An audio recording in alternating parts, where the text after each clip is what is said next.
Hello coders, I hope you are coding well. In the previous video, we created navigation bar and no match component in our React project. And in today's video, we will create a drinks page. And after this, we will call the API and we will get all the drinks and we will show them on that page. So let's get started. So in the VS Code, first of all, we need to create the drinks component.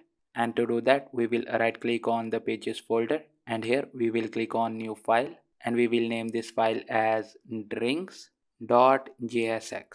And now we need to create the CSS file as well and we will put all the CSS files in a single folder. So let's right click on this pages folder and here we need to create a new folder and we will name this folder as CSS. Now let's right click on this CSS folder and let's create a new file and we will name this file as drinks.css. Now we will go back to drinks.jsx and here we need to write a component. So we will write constant and we will name this as drinks and then we need to write an arrow function and in the body of this function we need to write the return statement and for now let's return a div from here.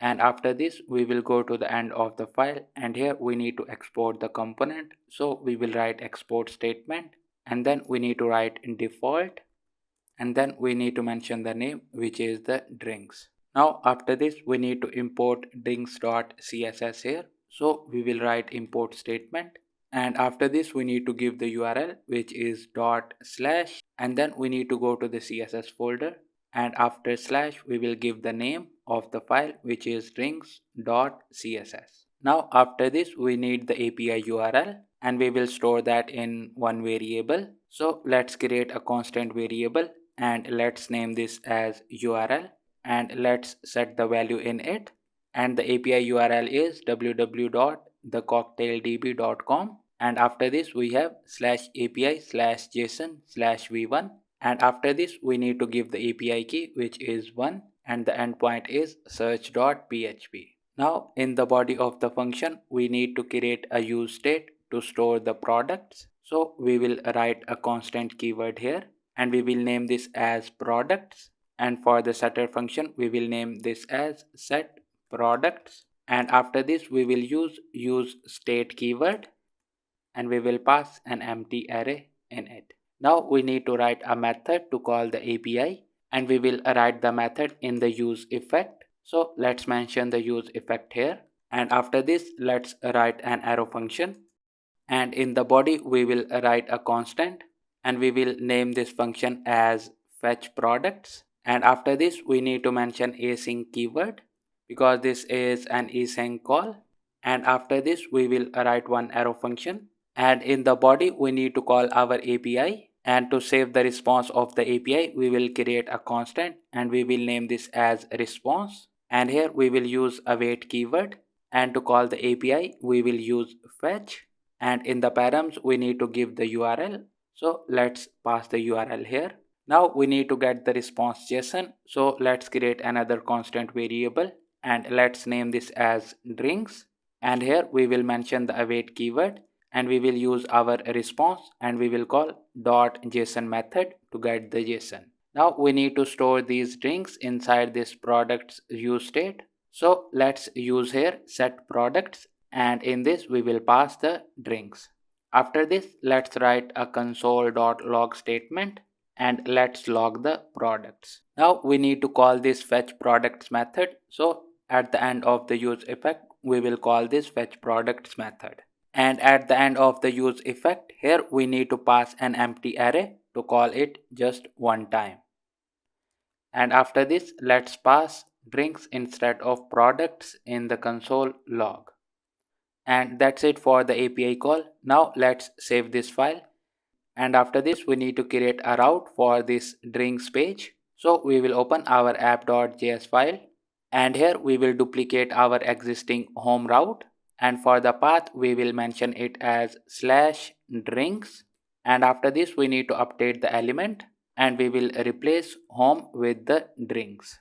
Now let's save this file and after this we need to update our navigation bar. So let's open the components folder and here we will open navbar.jsx And for the drinks nav link, we need to update the URL, which is /drinks. Now let's save this file and let's run our application.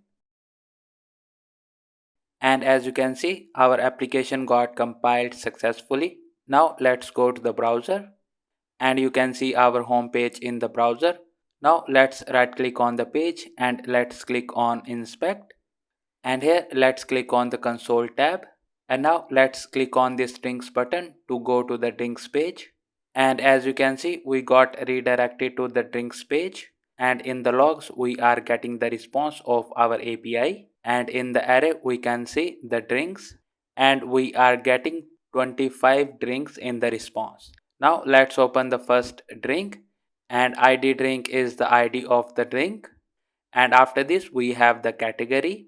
And we have drink name. And we have drink picture. Now let's go back to the VS Code and let's write the code to show these drinks on this page.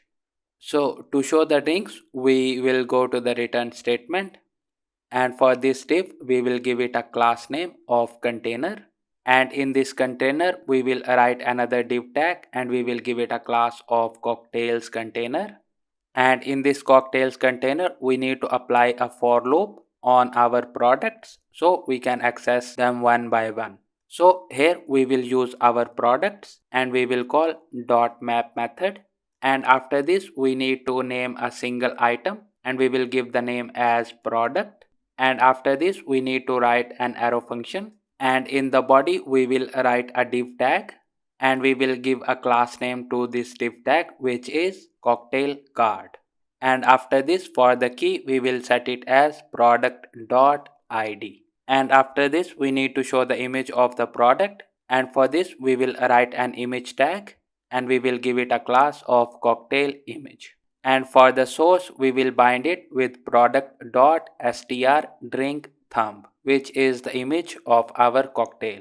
Now we need to show the other details of the product, so we will write a div tag, and to this div we will give a class name which is cocktail info. Now in this cocktail info div we will write another div tag and we will give it a class of content text, and in this div we need to show the name of the product and the category, and to show the name we will use h2 tag and we will call product.str_drink, which is the name of the drink, and after this we will give it a class of cocktail name.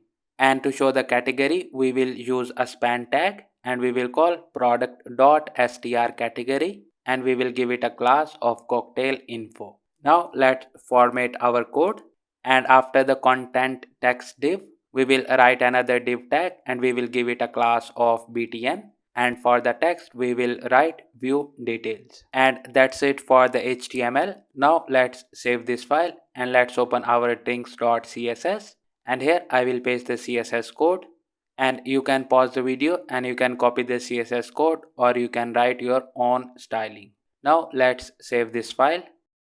And as you can see, our application got compiled successfully without any errors. Now let's go back to the browser, and on the home page let's click on this drinks button, and as you can see we got redirected to the drinks page and we can see the boxes of the drinks.